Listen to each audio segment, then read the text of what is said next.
이건 남의 이야기가 아닙니다. 우리의 마지막 이야기예요. 2024년 하루 평균 980명이 사망했습니다. 그런데 이상한 일이 벌어지고 있어요. 사망자는 폭증하는데 장례식장은 망하고 있습니다.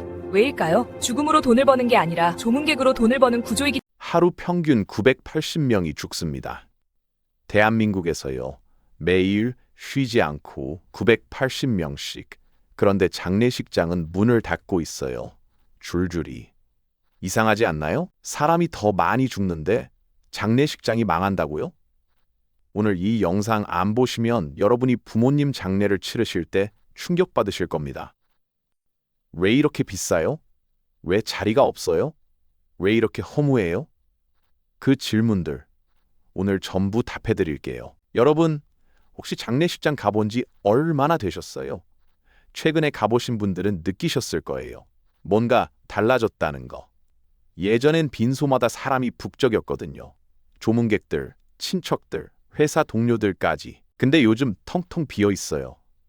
가족 몇 명만 덩그러니 앉아 있고. 이게 바로 우리 사회가 직면한 죽음의 위기입니다. 저도 작년에 외삼촌 장례를 치렀어요. 근데 진짜 충격받았습니다. 3일장인데 조문객이 손에 꼽히더라고요. 외삼촌이 인복이 없으셨나? 아니에요. 그냥 다들 안 오는 거예요. 바쁘다, 멀다, 몸이 안 좋다. 그때 깨달았어요. 아, 장례 문화가 진짜 바뀌었구나. 그리고 그 변화가 장례 산업 전체를 뒤흔들고 있다는 걸요. 자, 먼저 숫자부터 2024년 대한민국 사망자 수 35만 8,569명입니다. 전년 대비 6,058명 증가, 1.7% 올랐어요. 하루 평균으로 치면요, 980명이에요. 하루에 1,000명 가까이 돌아가신다는 거예요. 2010년에는 25만 명 수준이었거든요. 14년 만에 40%가 늘어난 겁니다. 왜 이렇게 많이 죽을까요? 간단해요. 고령화 때문이에요. 베이비붐 세대, 1955년에서 1963년 사이에 태어난 분들, 그분들이 이제 60대 후반에서 70대에 접어들었어요. 이분들이 본격적으로 돌아가시기 시작한 거죠. 전문가들은 이걸 다사하사 사회라고 불러요. 만을 다 죽을 사사. 말 그대로 사람이 많이 죽는 사회. 일본이 먼저 경험했어요. 2040년에는 일본 연간 사망자가 166만 명에 이를 거라고 합니다. 한국도 마찬가지예요. 2050년에는 연간 70만 명이 사망할 것으로 예측됩니다. 지금의 2배 수준이에요. 그러면 장례식장이 대박이어야 하잖아요? 손님이 2배로 늘어나는데? 근데 현실은 정반대입니다. 여기서 첫 번째 역설이 등장합니다. 죽는 사람은 늘어나는데 장례식장 수익은 떨어져요. 왜? 장례가 짧아지고 있거든요. 과거에는 3일장이 기본이었어요. 어떤 분들은 5일장, 7일장도 했고요. 그런데 요즘요? 1일장, 2일장이 늘고 있어요. 심지어 빈소 없이 바로 화장하는 직장도 증가하고 있습니다. 왜 이렇게 됐을까요? 첫째, 가족이 작아졌어요. 2000년에 1인 가구 비율이 15%였어요. 그런데 2024년에는 36.1%입니다. 세 가구 중 한 가구 이상이 혼자 살아요. 혼자 사는 분이 돌아가시면 대규모 장례를 치를 사람이 없어요. 형제자매? 연락 끊긴 지 오래고, 친척? 이름도 얼굴도 모르고, 직장 동료? 은퇴한 지 10년이 넘었는데 누가 와요? 둘째, 조문 문화가 바뀌었어요. 예전에는 부고가 오면 무조건 갔어요. 안 가면 예의 없는 사람 취급받았거든요. 근데 요즘 젊은 세대들은 달라요. 굳이 가야 해? 카톡으로 조의 표하면 안 돼? 실제로 조문객 수가 급감했어요. 장례식장 관계자들 말 들어보면요. 과거에는 3일 동안 500명 넘게 오던 장례식이 이제는 100명도 안 온다고 해요. 셋째, 경제적 부담이에요. 2024년 기준 평균 장례 비용이 얼마인지 아세요? 1,000만 원에서 1,500만 원입니다. 장례식장 대관료, 음식값, 상조 서비스, 화장비, 봉안당 비용 다 합치면 그래요. 3일 동안 1,500만 원이에요. 하루에 500만 원씩 나가는 거예요. 이걸 감당하기 힘든 거죠. 그러니까 간소하게 하자. 가족끼리 만하자, 하루만 하자가 되는 거예요. 자, 이제 장례식장 입장에서 보시죠. 장례식장 수익은 크게 두 가지예요. 대관료와 식음료 판매. 대관료는 빈소 사용료, 안치실 비용 이런 거고요. 식음료는 조문객들한테 파는 밥, 음료, 과일 이런 거. 그런데 장례식장 매출의 절반이 식음료 판매에서 나온다고 해요. 생각해 보세요. 조문객 500명이 3일 동안 밥 먹고 술 마시고 과일 먹으면 얼마예요? 1인당 2만 5천 원씩만 잡아도 1,250만 원이에요. 그런데 조문객이 100명으로 줄었어요. 장례 기간도 2일로 줄었어요. 계산해 볼까요? 100명 완짓 2일소 2만 5천 원 이콜 500만 원. 3분의 1 토막이 난 거예요. 대관료는 비슷하게 받는다 쳐도 식음료 매출이 70% 넘게 급감한 거예요. 이러니 장례식장이 수지타산이 안 맞는 거죠. 특히 문제는 중소 민간 장례식장이에요. 대학병원 장례식장은 그나마 버텨요. 접근성이 좋고 신뢰도가 있으니까요. 공설 장례식장도 가격이 싸서 손님이 있어요. 그런데 민간 장례식장은요? 가격 경쟁에서도 밀리고 접근성에서도 밀려요. 어떤 지역에서는 신규로 문 여는 장례식장보다 폐업하는 장례식장이 더 많다고 합니다. 여기서 더 심각한 문제가 있어요. 고독사입니다. 2024년 고독사 사망자 수 3,924명이에요. 전년 대비 7.2% 증가했어요. 하루에 10명 이상이 홀로 죽어가고 있다는 거예요. 누가 발견할까요? 가족이나 지인이 아니에요. 임대인이나 경비원이 발견하는 비율이 43.1%로 가장 높아요. 집세 안내서 확인해 봤더니 돌아가셔 있던 거예요. 고독사 사망자 중 누가 제일 많을까요? 50대, 60대 남성이에요. 60대 남성이 1,089명으로 전체의 27.8%, 50대 남성이 1,028명으로 26.2%. 이 두 그룹만 합쳐도 절반이 넘어요. 왜 이분들이 위험할까요? 은퇴 후 사회적 관계가 끊기고 이혼이나 별거로 가족과도 단절되고 경제적으로도 어려워지면서 고립되는 거예요.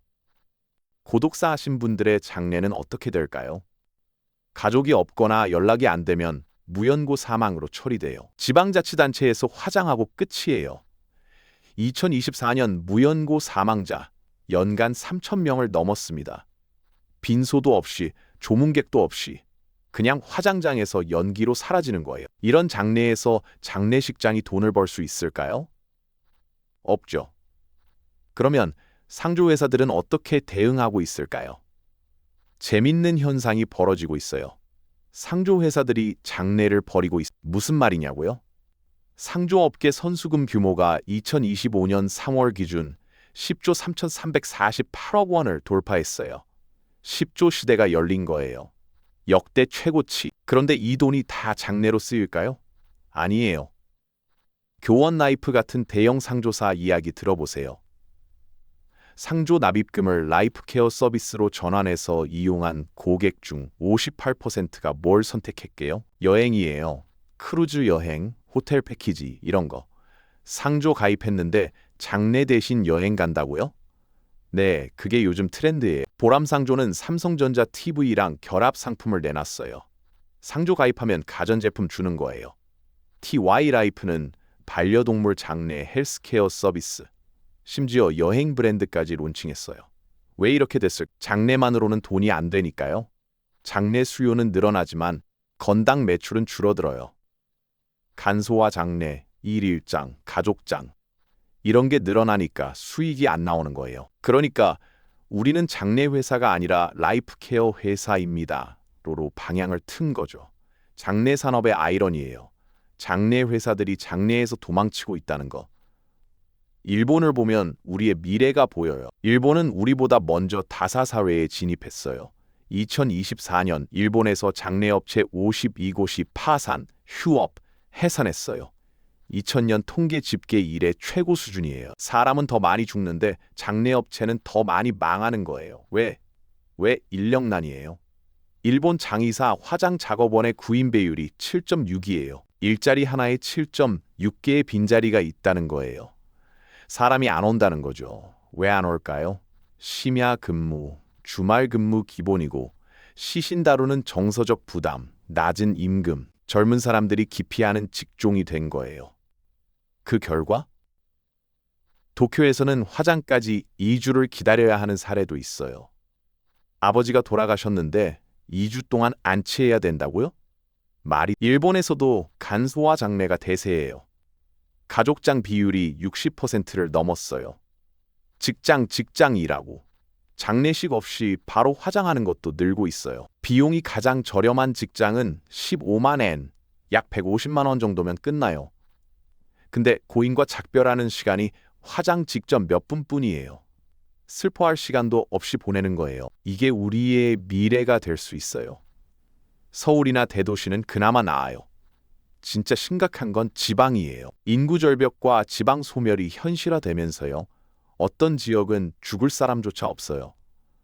농어촌 지역에서는 장례식장이 없어서 인근 도시로 가서 장례를 치르는 경우가 늘고 있어요. 아버지 돌아가셨는데 1시간 거리 타도시까지 가야 빈소를 잡을 수 있다? 이게 현실이에요. 제주대학교 병원 장례식장 아세요? 2009년부터 운영됐던 곳인데 2025년 7월부터 폐쇄됩니다. 왜요? 병원이 진료 공간이 부족해서 장례식장 자리를 의료시설로 전환한대요. 연간 500건 정도의 장례가 치러지던 곳인데 그냥 없어지는 거예요. 장례식장이 병원에게도 더 이상 수익원이 아니라 짐이 된 거죠. 또 다른 역설이 있어요. 장례시장은 위축되는데 장례 비용은 줄지 않아요. 오히려 올라요. 2015년 한국소비자원 조사에서 평균 장례 비용이 1,380만 원이었어요. 2024년에는 1,500만 원을 넘었습니다. 10년 사이에 10% 이상 올랐어요. 왜 그럴까요? 장례는 흥정하기 어려운 시장이에요. 부모님이 돌아가셨는데 이거 좀 깎아주세요 하기가 쉽지 않잖아요. 게다가 장례는 한 번뿐이에요. 소비자가 경험이 없어요. 3일장 처음이에요. 상조 처음 써봐요. 이게 비싼 건지 싼 건지 모르겠어요. 이런 상태에서 장례 지도사가 이건 기본이고 저건 추가요 라고 하면 그냥 따라가게 되는 거예요. 정보 비대칭이 심한 시장이에요. 그러니까 가격이 안 떨어지는 거죠. 정리해 볼게요. 지금 대한민국 장례 산업에 무슨 일이 벌어지고 있는가? 첫째, 사망자는 늘어난다. 연 35만 명에서 2050년에는 70만 명까지. 둘째, 하지만 장례 규모는 작아진다. 3일장에서 1이 1장으로, 대규모에서 가족장으로. 셋째, 조문객이 사라진다. 500명에서 100명 이하. 넷째, 고독사와 무연고 사망이 늘어난다. 장례 자체가 없어지는 경우가 늘어난다. 다섯째, 장례식장 수익이 악화된다. 특히 중소민간 장례식장은 폐업한다. 여섯째, 상조회사는 장례 대신 다른 사업으로 눈을 돌린다. 결국 무슨 일이 벌어지고 있느냐면요. 죽음이라는 시장 자체가 변하고 있는 거예요. 과거의 죽음은 사회적 이벤트였어요. 마을 전체가 모이고 친척들이 모이고 며칠 동안 제사 지내고 함께 슬퍼하고. 그런데 현대의 죽음은 개인적 사건이 되고 있어요. 혼자 죽고 가족 몇 명만 모이고 하루 만에 끝내고 빨리 일상으로 복귀하고. 이게 좋은 건지 나쁜 건지 저도 모르겠어요. 어떤 분들은 간소하게 보내드리는 게 더 낫다고 하시고 어떤 분들은 너무 허무하다, 제대로 애도할 시간도 없다고 하시고. 분명한 건 변화가 너무 빠르다는 거예요. 우리 사회가 이 변화를 준비하고 있느냐? 아니에요. 그냥 닥치는 대로 대응하고 있어요. 그러면 어떻게 해야 할까요? 몇 가지 방향을 말씀드릴게요. 첫째, 공설 장례시설 확충이에요. 공설 장례식장과 화장장은 민간 대비 20에서 30% 저렴해요. 하지만 수가 부족해서 예약 경쟁이 치열해요. 정부가 적극적으로 투자해서 공공 인프라를 늘려야 해요. 둘째, 장례 비용 투명화예요. 지금은 장례식장마다 상조회사마다 가격이 다 달라요. 소비자가 비교할 수가 없어요. 표준화된 가격 공시제가 필요해요. 이 빈소는 하루에 얼마입니다가 명확해야 해요. 셋째, 소규모 맞춤형 장례 모델이에요. 모든 장례가 3일장일 필요 없어요. 가족 5명만 모여서 반나절 동안 조용히 보내드리는 것도 장례예요. 일본에서는 트레일러 하우스 장례도 있어요. 이동식 장례식장이에요. 빈 땅에 트레일러 하우스 세우고 거기서 가족끼리 조용히 애도하는 거예요. 비용은 25만 엔, 약 250만 원 정도. 이런 다양한 모델이 한국에도 필요해요. 넷째, 고독사 예방 시스템이에요. 정부가 2026년부터 생애주기별 사회적 고립 대응을 국정과제로 추진한다고 해요. 고독사 위기 대응 시스템도 가동한다고 하고요. 수도세 연체, 우편함 확인 같은 방법으로 고립된 1인 가구를 찾아내는 거예요. 좋은 방향이에요. 근데 늦었어요. 지금 당장 누군가는 혼자 죽어가고 있거든요. 다섯째, 장례 산업 인력 양성이에요. 일본처럼 인력난이 오기 전에 미리 준비해야 해요. 장례 지도사 처우 개선, 전문 교육기관 확대, 사회적 인식 제고. 지금 안 하면 10년 후에 화장 이주 대기가 한국에서도 벌어질 수 있어요. 솔직히 말씀드릴게요. 장례 문제는 남의 일이 아니에요. 우리 모두 언젠가 죽어요. 그리고 그 전에 부모님을 보내드려야 해요. 그때 어떻게 하실? 상조 가입해뒀으니까 괜찮겠지 하시면요. 그 상조 회사가 여행 상품으로 전환하자고 권유할 수도 있어요. 큰 병원 장례식장 쓰면 되겠지 하시면요. 예약이 꽉 차서 지방까지 가야 할 수도 있어요. 3일장은 기본이지 하시면요. 조문객이 10명도 안 올 수도 있어요. 우리 사회가 죽음을 어떻게 대할 것인가?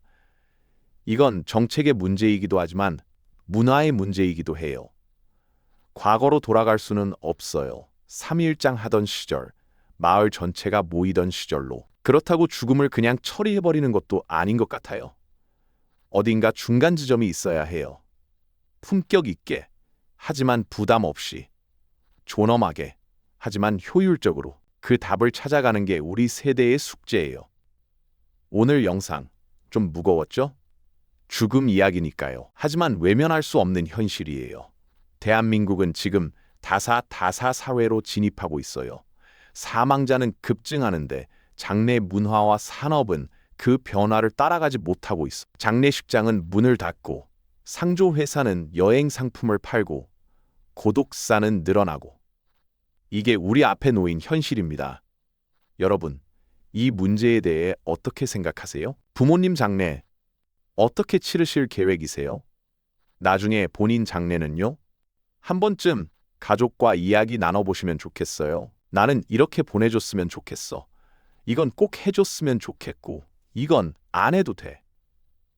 미리 이야기해두면 나중에 남은 사람들이 덜 힘들어요. 저도 계속 이런 이야기들 전해드릴 우리 사회가 직면한 문제들, 아무도 안 하는 이야기들. 다음에도 이 채널에서 만나요.